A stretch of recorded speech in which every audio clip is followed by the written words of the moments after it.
Gente, que negócio difícil que é falar da nossa história. Já é, eu acho que o quarto vídeo que eu tô começando e dá uma embargada na voz, sabe? É difícil a gente falar da gente, né?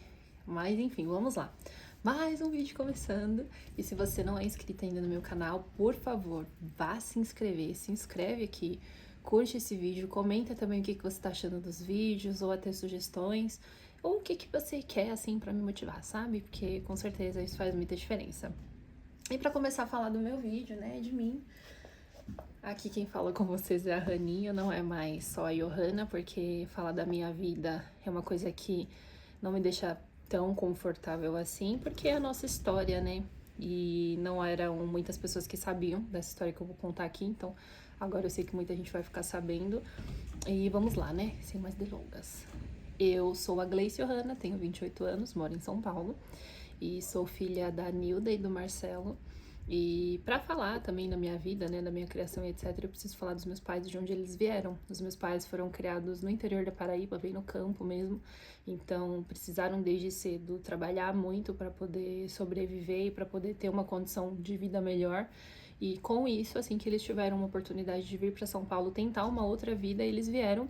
E aí eu sou a filha mais velha, né? Então, um pouco depois a minha mãe me teve. O meu pai sempre trabalhou como segurança e a minha mãe trabalhava fazendo faxina. E assim começou a nossa vida. Eu sou de uma família de mais dois irmãos, né, por parte de mãe e pai. Meu pai tem outros filhos fora do casamento, mas o meu pai não foi presente com esses outros filhos que ele tem. Então ele realmente só foi presente comigo e os meus irmãos, que era, né, quem morava ali junto com ele. Não me orgulho disso, inclusive, mas essa é a história. E aí, gente, desde cedo eu tive muita responsabilidade em casa. Por quê? Naquela época era tudo muito diferente do que é hoje, né? Então, minha mãe trabalhava durante o dia, meu pai trabalhava durante a noite. E aí eu cuidava dos meus irmãos, eu cuidava de mim também. Eu comecei a, tipo, ajudar a minha mãe, eu tinha, sei lá, 5 para 6 anos, então a minha mãe só nunca deixou eu fazer comida, mas de resto eu sempre ajudava, né? Acabei pegando essa responsabilidade, crescendo muito antes do tempo para poder ajudar os meus pais, assim como muitas pessoas, porque eu tenho muitas amigas que viveram isso também. E dentre todas as coisas que foram acontecendo na nossa vida, alguns pontos importantes aos que eu vou colocar aqui para vocês, tem o meu irmão, que é o meu irmão Kelvin, que ele é o irmão do meio, né? Eu sou mais velha, depois nasceu ele e depois o Kalil. São nomes assim, minha mãe caprichou, né, nos nomes. E o Kelvin, gente, quando ele nasceu, quando ele tinha por volta de uns 2 anos, ele começou a ter vários problemas de saúde. Então, ele começou a fazer tratamento no Hospital das Clínicas e foi diagnosticado que ele era uma criança especial, né? Tinha o laudo e tudo mais.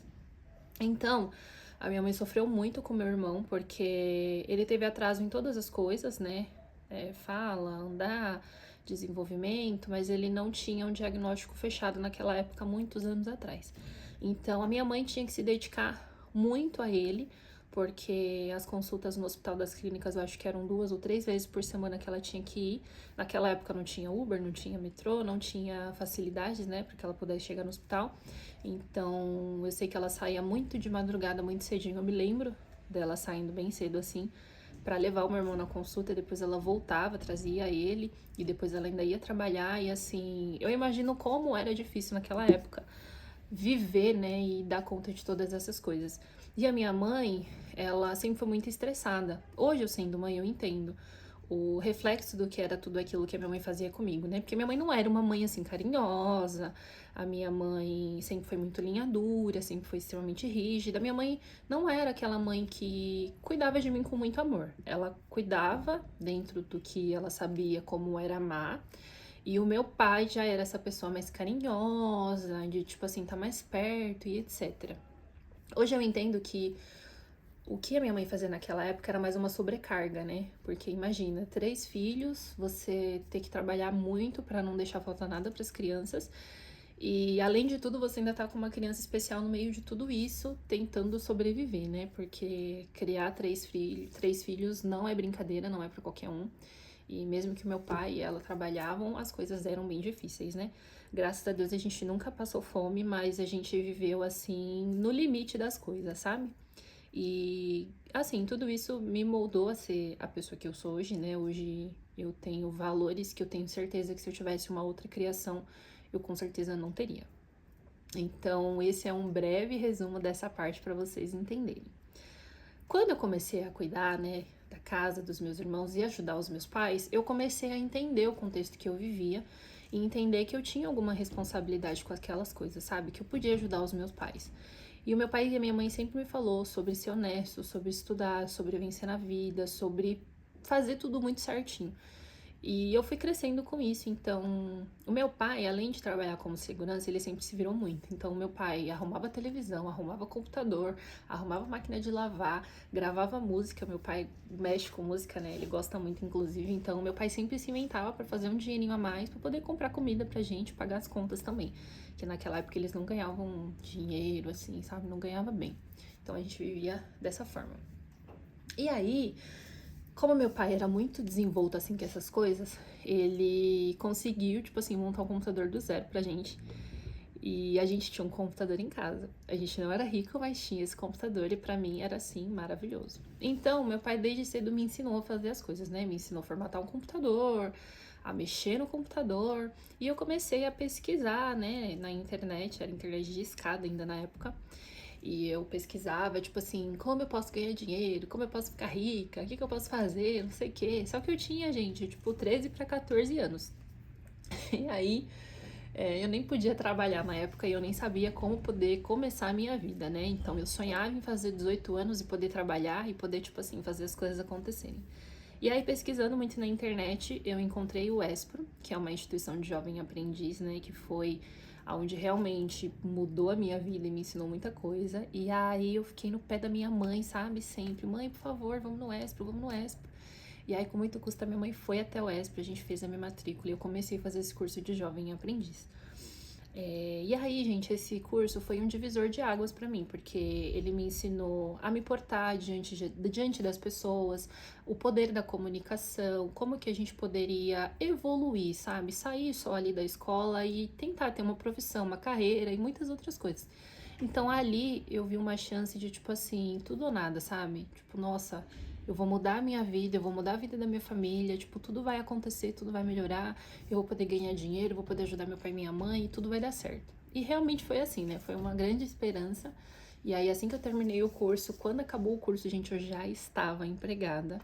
A primeira entrevista que eu fiz foi pro Hospital Santa Catarina como jovem aprendiz e eu passei. Agradeço muito aos meus professores naquela época, porque eles sempre me incentivavam muito e eles sabiam um pouquinho, né, da minha história ali, do que eu contava no dia a dia, e eles me ajudaram muito. E dessa história, gente, o que eu falo pra vocês, quando eu ia pro curso, voltando, né, que eu tô lembrando agora, às vezes eu não tinha dinheiro pra comer, tipo assim, eu ficava com fome, e eu comia o lanchinho que eles davam, né, ali no curso, que era tipo um biscoito, um suco, alguma coisa.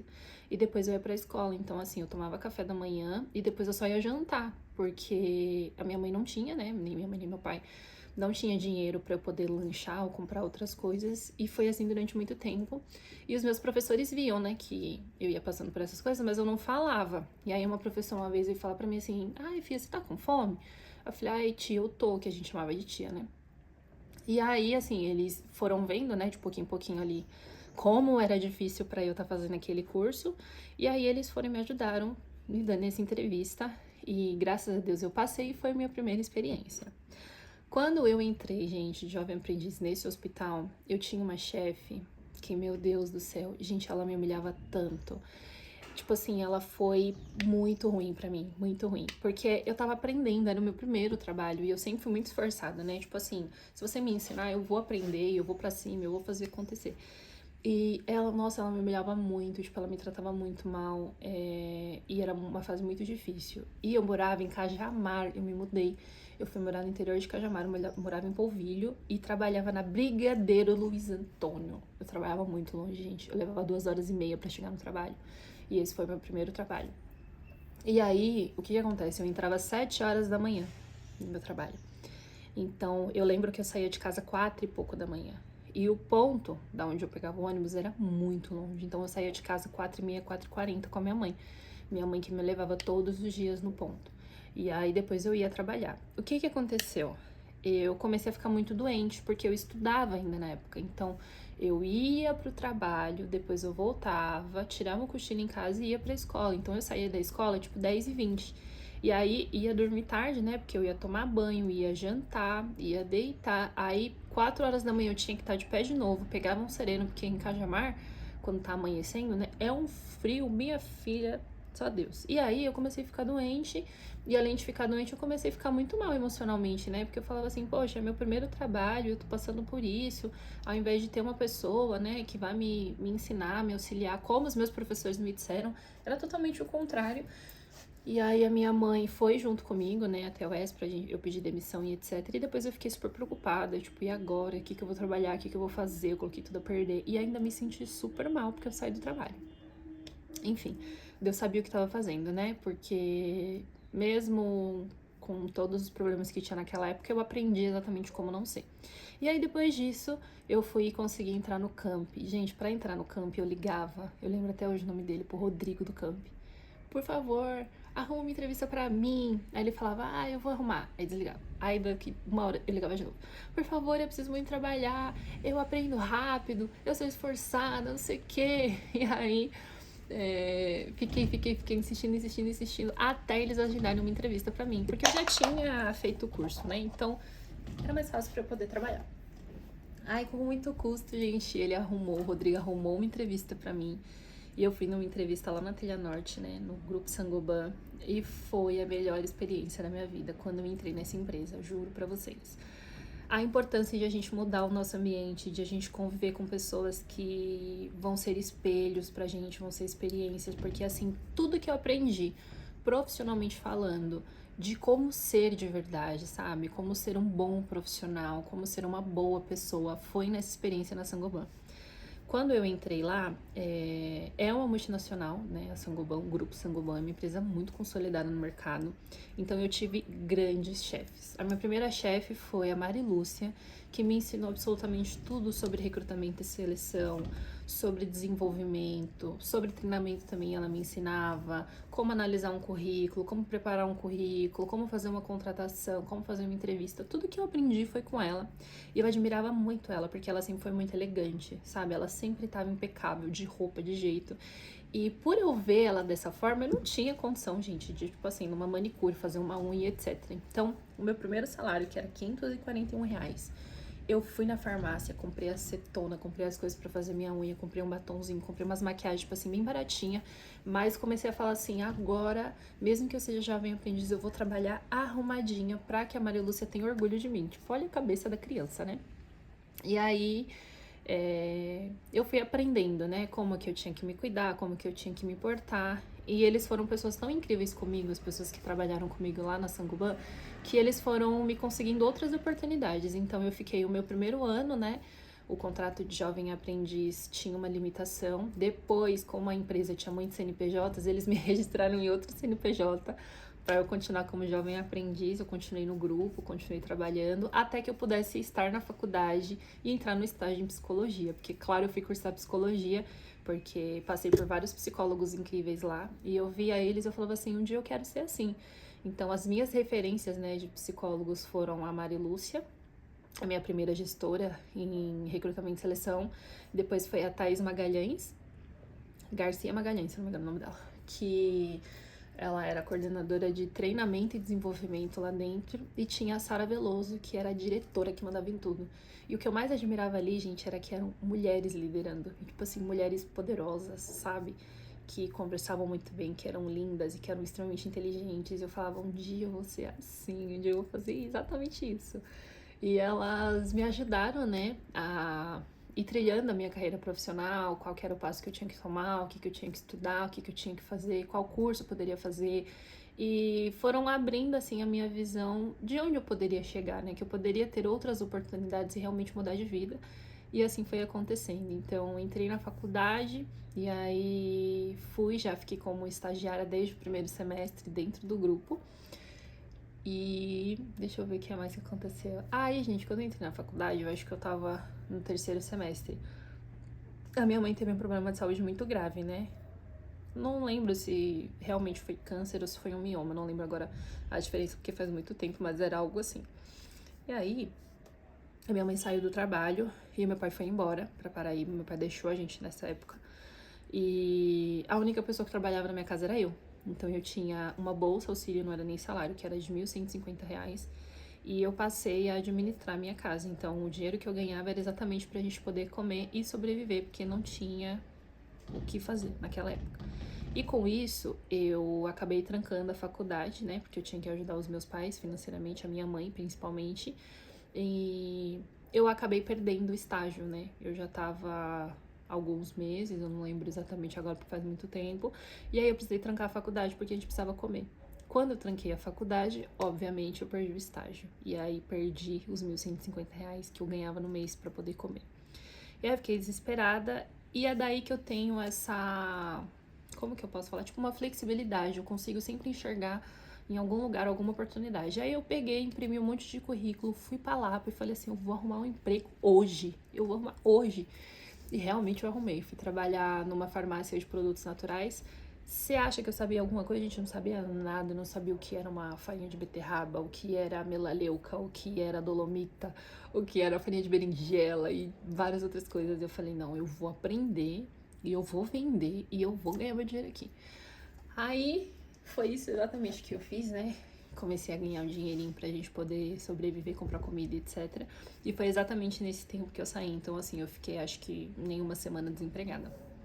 Aí comecei a trabalhar, comecei a ganhar meu dinheirinho, continuei ajudando em casa. Depois meu pai voltou da Paraíba, então as coisas deram uma melhorada. E aí eu voltei pra faculdade. Voltei pra faculdade, qual que era o meu plano? Arrumar outro estágio e sair daquela farmácia que eu tava trabalhando de produtos naturais. E foi exatamente isso que eu fiz. Voltei a trabalhar como estagiária já numa empresa de construção. Porque o que eu queria naquela época? Pegar toda a experiência que eu pudesse para quando eu tivesse um pouco mais avançada na faculdade, eu já começasse a procurar oportunidades como assistente ou analista em RH, porque consequentemente eu ganharia mais dinheiro e também eu conseguiria pagar a faculdade e dar para viver mais um pouquinho, porque o meu dinheiro eu vivia muito no limite. E todo o dinheirinho que eu ganhava, gente, vocês acham que eu ia comprar roupa, tênis, essas coisas? Imagina, eu guardava e além de guardar, eu fazia cursos. Então eu tenho muitos cursos dessa época, cursos de departamento pessoal, de recrutamento, de inglês, de Excel, de PowerPoint, tudo que você imaginar. Eu fazia de curso, porque eu sabia que isso me colocaria à frente. E aí foi exatamente isso que aconteceu, né? Fui crescendo profissionalmente, fiz mais um estágio em psicologia. Depois eu consegui a minha primeira oportunidade como assistente de RH, comecei a fazer recrutamento, depois eu fui para analista de RH. E aí o que aconteceu nesse tempo? Eu trabalhava como analista em RH, mas o que eu ganhava, uma recepcionista no Mercedes-Benz ganhava o mesmo salário. E eu fazia faculdade. Aí eu comecei a falar assim, não, eu preciso mudar, né? Eu preciso fazer alguma outra coisa. E aí não, tem uma outra empresa ainda, gente. Gente, vocês me perdoam, porque assim, é muita coisa que aconteceu, né? E eu já falei aqui, é difícil da gente falar da nossa história, porque a gente vai esquecendo. E eu até montei aqui um roteiro, mas como ele ficou muito grande, eu ignorei ele. Então, continuando. Depois, né, dessa experiência em analista em RH, eu acho que eu saí da faculdade de novo, por algum motivo, porque eu não conseguia pagar. E aí eu fui trabalhar como recepcionista no Sescom Barrier, que era um escritório muito famoso de advocacia. Lá eu aprendi muitas coisas, né? Comecei a trabalhar com gente realmente que tinha dinheiro, que era um padrão assim muito acima. Comecei a me portar, regras de etiqueta, vários cursos e etc. E aí surgiu uma oportunidade em BI e eu fui trabalhar com análise de banco de dados e Power BI, gente. Eu já fiz de tudo nessa vida. E aí fui promovida, fui para esse setor, e aí foi nesse tempo que eu engravidei, né? Depois eu tive o Valentino, e depois que eu voltei de licença, eu saí dessa empresa, e aí voltei pro RH. Aí voltei pra faculdade, voltei pro RH, e comecei a trabalhar... Qual que era a empresa? Acho que era uma Anjos, se eu não me engano. E aí trabalhei um tempo de RH lá, e aí surgiu uma oportunidade de trabalhar como recepcionista na Mercedes-Benz, né? Uma grande marca, e eu falei, o que eu vou? E era pra ganhar a mesma coisa que eu ganhava. E aí entrei no ramo automotivo, que foi também uma baita virada de chave, foi onde me colocou assim muito à frente, sabe, profissionalmente. Conheci muita gente importante e o networking na vida, gente, ele é tudo, porque de verdade, assim, eu não fico sem trabalhar, eu conheço muita gente. E além de conhecer muita gente, a gente vai adquirindo experiência na vida, né? Aí entrei na Mercedes-Benz, depois trabalhei na Audi, depois trabalhei também na Carbon, e assim foi caminhando a minha vida profissionalmente. Por que eu fiz toda essa história pra vocês, né? Porque quando a gente tem uma criação e uma certa limitação, porque se eu precisasse realmente de ajuda dos meus pais naquela época e só esperasse eles para poder fazer um curso, para poder fazer uma faculdade, para poder me mexer na minha vida, eu acho que eu não teria saído do lugar, eu acho que eu não teria conseguido. Porque não era porque o meu pai e minha mãe nunca quis me ajudar, é porque realmente eles não tinham condições. Então, é uma coisa que me chateia quando eu vejo uma pessoa que tem oportunidade de fazer tudo diferente na vida dela e ela simplesmente não faz. Algumas pessoas na vida não entendem o quanto é difícil, às vezes, a gente chegar onde a gente chega, vindo da onde a gente vem. Porque é difícil, a vida ela não é uma coisa que ela é fácil e ela é gostosa de viver. Alguns momentos, sim, depois que a gente, sei lá, vai amadurecendo, vai ganhando um pouco melhor, vai podendo ter do bom e do melhor dentro de casa, mas até o sinônimo de sucesso, sabe, que a gente tem na nossa vida, ele é determinado de onde a gente vem. Existem pessoas que querem ter sucesso na vida como ter uma casa bonita, simplesmente sem mofo, sabe? E a minha infância, gente, eu sempre vivi em casas muito críticas, que às vezes tinha rato, tinha barata, no telhado, ou tinha buraco na parede, tinha mofo, então a gente sempre teve muita rinite, sinusite por conta disso. E pra mim foi assim um sucesso quando eu pude ajudar meu pai e a minha mãe, tipo assim, fazer uma compra no mês, pagar uma conta, sabe? Pra mim eu me sentia assim maravilhosa. Eu falava assim, caramba, realmente agora eu consegui. Porque a minha definição de assim de vencer na vida, de ter algumas coisas era sempre muito profunda e muito ligada à minha família, como é até hoje, né? Eu sei que eu ainda sou super jovem, gente, eu tenho 28 anos, ainda tenho um mundo pra conquistar, ainda tenho muita coisa pra passar, pra viver, pra aprender também, né? Porque a gente sempre tá aprendendo. Mas é muito louco como a gente pega as pequenas oportunidades e a gente faz delas coisas grandiosas. A gente pode chegar aonde a gente quer. Só depende da gente, do esforço, do empenho que a gente vai colocar nisso. Porque às vezes tem pessoas que têm uma narrativa muito triste, muito vitimista, mas não faz nada a respeito. Então, do que vale a gente só reclamar? Do que vale a gente só, tipo assim, não se conformar que tá vivendo aquilo, mas não fazer nada? Eu realmente não tinha possibilidade nenhuma. E eu fui pensando, fui, né, amadurecendo as ideias, fui conhecendo muita gente também ao longo do caminho, que são verdadeiros anjos de Deus, que foram me colocando sempre à frente para ir aprendendo, para ir crescendo. Mas é muito bom hoje poder olhar para minha vida, poder ver o salário que eu tenho, aonde eu vivo, como vivem os meus pais, né? Hoje eles voltaram a morar na Paraíba, já tem alguns anos, porque realmente é o lugar deles, é onde eles se sentem bem, é onde eles viveram, né? Muitas coisas da vida deles. E hoje só o meu pai trabalha lá na Paraíba, mas o meu pai trabalha com o que ele ama, ele trabalha com rádio, com música, que era o sonho dele. Ele demorou muito tempo da vida dele até poder realizar esse sonho e trabalhar com o que ele ama, mas eu já sou feliz de ver meu pai realizado nessa parte. O meu pai já tem uma certa idade, né? E poder ver ele realizando o sonho dele significa muito pra mim. E a minha mãe, assim, hoje fica em casa, limpa a casa dela tranquila, vai pra academia, come, faz as coisinhas dela. Mas graças a Deus ela vive bem, né? Meu outro irmão também tá pra casar, gente. O meu bebê, que eu praticamente criei esse garoto, o José Calil. E ele vai casar agora em novembro também, já tá vivendo a vida dele, já tem o apartamento dele, tem o carro dele, tem as coisas dele. Tem o Kelvin também, que o Kelvin, ele tem muitos problemas de saúde, né? Ele ainda tem. Ele é aquele filho que realmente, assim, ainda precisa amadurecer bastante, sabe?